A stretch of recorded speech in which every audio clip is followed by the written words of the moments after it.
Hi viewers, இன்றைக்கி நம்ம பேண்ட்ரியில் ஒரே கல்லில் ரெண்டு வாங்க, அதாவது சைட் டிஷ் தேவையில்லை.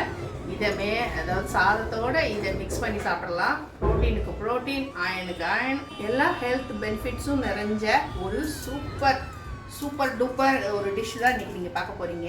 அதாவது குழந்தைங்க கீரையை ஒதுக்கி வைக்கிறாங்களா, அந்த ஒரு இதுக்காக தான், அவங்கள அட்ராக்ட் பண்ணுறதுக்காக தான் நான் இப்படி ஒரு டிஷ் ரெடி பண்ண போகிறேன். வாங்க அதை குயிக்காக பார்க்கலாம். இதுக்கு கருப்பு சென்னா வச்சு நான் வீடியோ போட்டிருக்கேன், நீங்கள் போய் பாருங்கள். இது ஒயிட் சென்னா, அதாவது வெள்ளை கொண்டக்கடலை. இந்த கொண்டக்கடலையை ஓவர் நைட் ஊற வச்சு வாஷ் பண்ணி நல்ல தண்ணி விட்டு வச்சுருக்கேன். இதை வேக வச்சு எடுத்துக்கலாம். ஃபஸ்ட்டு எவ்வளோ எடுத்துருக்கீங்க? நான் இது 1 கப் அளவுக்கு எடுத்துருக்கேன் நான். ஓகே, இது நல்ல தண்ணியில் தான், அதாவது ஊற வச்சு ஓவர் நைட் ஊற வச்சு அந்த தண்ணி கொஞ்சம் பழுப்பு கலரில் இருக்கும், ஒரு மாதிரி கலராக. அதை மாற்றிட்டு நல்ல தண்ணி விட்டு வச்சுருக்கேன். இதில் உப்பு, மஞ்சள் பொடி எல்லாம் போட்டு வேக வச்சிடலாம். இதுக்கிட்ட போட்டாங்க. இதுக்கு இந்த டிஷ் பண்ணும்போது அரைக்கீரை இருந்தால் ஒரு அரைக்கட்டை எடுத்துக்கோங்க. அதாவது நீங்கள் எவ்வளோ கீரை இப்போ கீரை நிறைய பேருக்கு பண்ணுறீங்க அப்படின்னா அதுக்கு தகுந்த மாதிரி ஒரு கட்டு கீரை எடுத்துக்கோங்க. நான் இதுவே எங்களுக்கு பாதி கட்டு போதும், நான் பாதி கட்டு யூஸ் பண்ணிவிட்டு இது பாதி அளவு கீரை தான். அதனால் இந்த கீரையும் இதுவும் சேர்ந்தாதான் செம்ம டேஸ்ட்டாக இருக்கும். குழம்புன்னு தனியாக வைக்க தேவையில்லை. இதுவே குழம்பு, இதுவே கூட்டு போதும். வேணும்னா அப்பளம் வேணால் பொரிச்சுக்கலாம், அது கூட தேவையில்லை. இதுவே போதும், சூப்பராக இருக்கும். இதுக்கு தேவையான அளவு உப்பு சேர்த்துக்கலாம். இப்போ கீரையில் உப்பு ரொம்ப துணூண்டு தான் போடணும். இந்த கொண்டக்கடலை வேகிறதுக்கு, வெள்ளை கொண்டக்கடலை வேகிற அளவுக்கு நான் இதுக்கு தேவையான அளவு உப்பு சேர்த்துக்கிறேன். கொஞ்சம் பெருங்காயம்,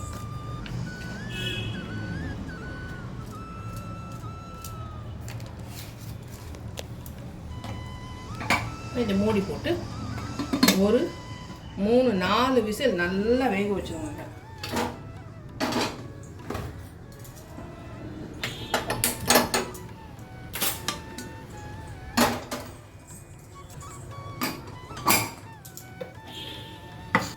இந்த டிஷ்ஷுக்கு ஏகப்பட்ட இன்க்ரீடியன்ட்ஸ்லாம் தேவையில்லை. வீட்டில் இருக்க பொருட்களை வச்சு ஈஸியாக பண்ணிடலாம். ரொம்ப ரொம்ப ஹெல்த்தியானது. அரைக்கீரை அதுலேயும் டெய்லி சேர்த்துக்கிறது நல்ல ரத்த விருத்தியாகும்.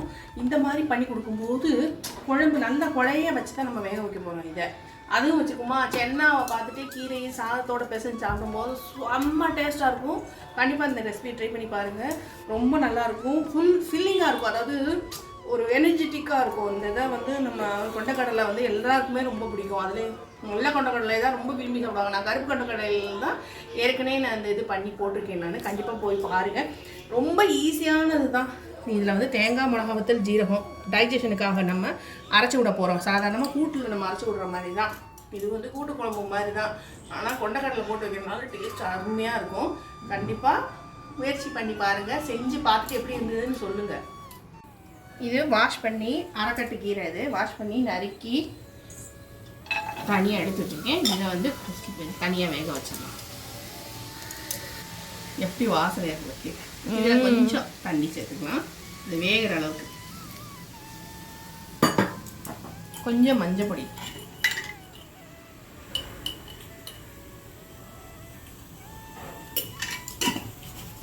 பச்சை கலரில் மஞ்சள் அளவா.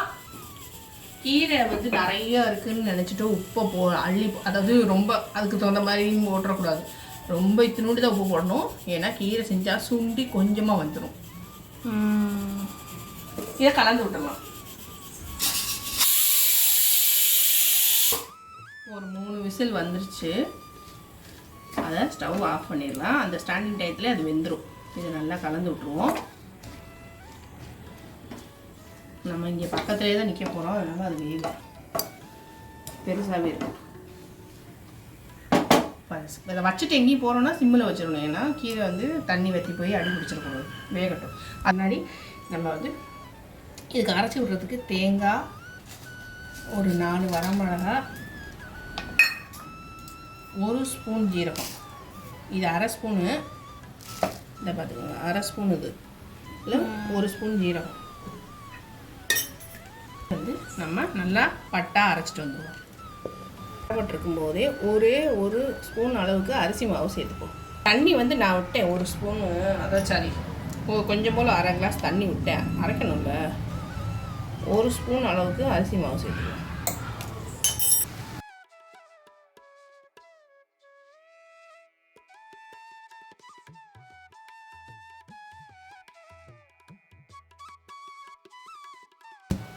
இப்போ சூப்பராக அரைச்சாச்சு.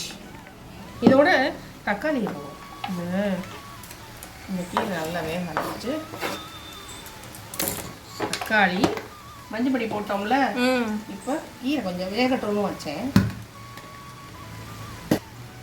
ஒரே ஒரு ஸ்பூன் சாம்பார் பொடி.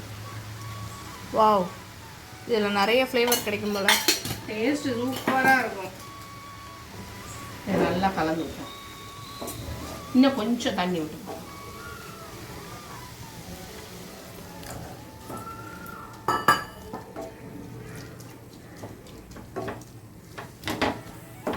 க்ரீன் ரெட்டு பார்க்குறதுக்கே வைப்ரண்ட்டாக இருக்கு.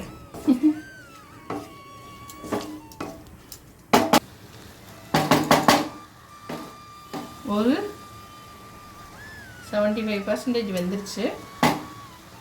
அதுக்குள்ளேயுமா கீரை? இப்போ சிம்மில் இருக்கட்டும். நம்ம வந்து இந்த அரைச்ச இந்த தேங்காய் விழுதை சேர்த்துக்கலாம். இது தேங்காய் நிறைய இருக்குதுன்னு பார்க்காதீங்க, அதோட போடும்போது ஈக்குவல் ஆயிரும்.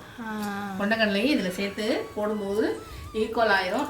அழகாக கொஞ்சம் டைல்யூட் ஆக்கிட்டு ஒரு கொதி விட்டு தாளிச்சு கொட்டி, அதாவது இறக்கிட்டு தாளிச்சு கொட்ட வேண்டியதான். அதுக்கப்புறம் இதில் வந்து சாதத்தில் நெய்யோ இல்லை நல்ல நெய்யோ அப்படி டபக்கு டபக்கு டபக்கு டபக்குன்னு இறக்கிறோம். இதுக்கு தொட்டுக்க ஆப்டாக ஒரு மாவு இருந்தால் போகிறோம். அமிர்தம். கண்டிப்பாக இந்த ரெசிபியை ட்ரை பண்ணி பாருங்கள். இதுக்கு மாவுடு வந்து சூப்பர் காம்பினேஷன். அதையும் இதையும் கலந்துட்டுக்கும் போடலாம். இது இல்லைன்னா இது கொதிக்கட்டும், இதே முதலே சேர்க்கணுனாலும் சேர்க்கலாம். நிறைய இருக்குதுன்னு நினைக்க வேண்டாம். அந்த கொண்டக்கடலையும் சேர்க்கும்போது கரெக்டாக இருக்கும்.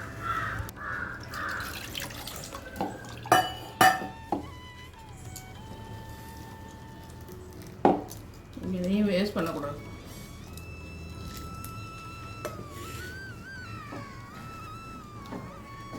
அந்த கீரையே மூடிடுச்சுல தேங்காய். இந்த இப்போ கொண்டக்கடலை ஆயிருக்கும், அதையும் கலந்துடலாம்.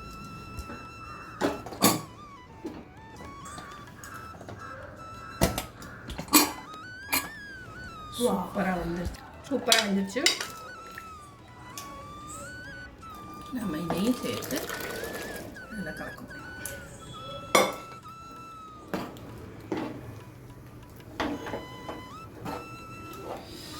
இந்த கீரையும் இந்த கொண்டக்கடலையும் ஹெவன்.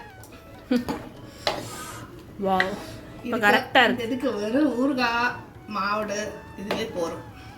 இது நல்லா ஒரு கொதி வரட்டும். அந்த ஜீரகம் மிளகா வத்தல் தேங்காய் இதோட ஒரு பச்சை வாசனை போட்டோம். அதுக்கப்புறம் இது தாளிச்சு கொட்ட வேண்டியதான். சூப்பராக ரெடி ஆயிடுச்சு.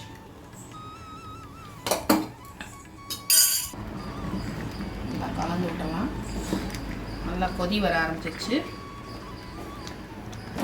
ஒரு 2 நிமிஷம் கொதிச்சிச்சுன்னா அந்த மிளகா வத்தல் ஜீரகம் அந்த தேங்காய் அரைச்சி விட்ட பச்சை வாசனை போயிடும். அரிசி மாவு வேற போட்டுறதுனால சூப்பராக இந்த புளி கரண்டியில் எடுத்துக்காங்க. புளி மிளகு நல்லா இதில் உள்ள புரதச்சத்து, கீரையில் உள்ள அயன், தேங்காயில் இருக்கிற கொஞ்சம் ஆயில், இதெல்லாம் சேர்ந்து ஃபர்ஸ்ட் கிளாஸாக இருக்கும் டேஸ்ட்டு. வாசனையே எப்படி இருக்கு பாரு. இருக்குதா அட்ராக்ஷன்? சூப்பராக இருக்கு. ரொம்ப நாள் ஆச்சு தரோம். இது இப்போ நல்லா கொதி வந்துருச்சு. இப்போ வந்து ஸ்டவ் ஆஃப் பண்ணிவிட்டு நம்ம இதுக்கு தாளிச்சு கொட்டிடலாம். இது கையால் விட்டு பார்த்து இதுக்கு தேங்காய் எண்ணெயில் தாளிச்சிடுவேன்.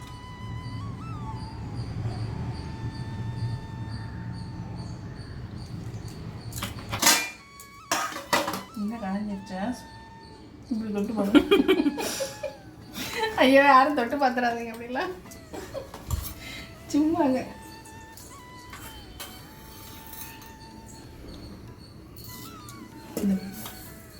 தள்ளி இருந்துக்கோ. கடுகு மேலே 1 ஸ்பூன் கடுகு, உளுத்தப்பருப்பு, அப்புறம் வந்து பெருங்காயம்.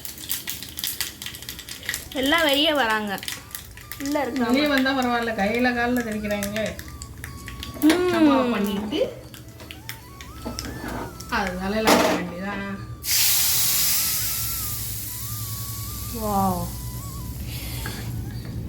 நான் வந்து உள்ளெல்லாம் விட மாட்டேன், இப்படி பண்ணி தான் போடுவேன். ஏன்னா அதுவே லிக்விஃபைடு பெட்ரோலியம் கேஸ், அதில் தான் இதெல்லாம் எரிஞ்சிருக்கும். இதை வந்து இதுக்குள்ளே அப்படி விடக்கூடாது. எல்லாமே லாஜிக்காக கொஞ்சமாச்சும் யோசிக்கணும். நீர்த்தன்மையாக இருக்கிறது தானே ப்ரெஷரில் வந்து வாயுவாக வந்து நமக்கு கேஸை யூஸ் பண்ணுறோம். அதில் யூஸ் பண்ணுறது போய் இதுக்குள்ளே இப்படி விடக்கூடாது. நல்லா கலந்து விட்டாச்சு. இதை வந்து சர்வ் பண்ணிடலாம். சூப்பராக சாதத்தோடு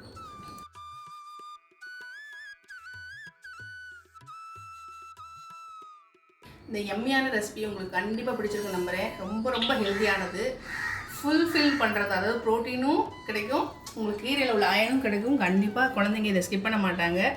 இதை வந்து சாதத்தில் நெய் விட்டோம் இல்லை சும்மாவே பிசைஞ்சு சாப்பிடலாம். இதுக்கு ஒரு சின்ன மாவுடு இருந்தால் கூட போதும், அருமையாக இருக்கும். கண்டிப்பாக ரெசிபியை ட்ரை பண்ணி பாருங்கள். மறக்காமல் நந்தினேஷ் பாண்டே சப்ஸ்கிரைப் பண்ணிடுங்க. வீடியோ பிடிச்சிருந்ததுன்னா லைக் பண்ண மறந்துடாதீங்க. தேங்க்ஸ் ஃபார் வாட்சிங். பாய் பாய். டேஸ்ட் பண்ணி பார்த்துருவோம்.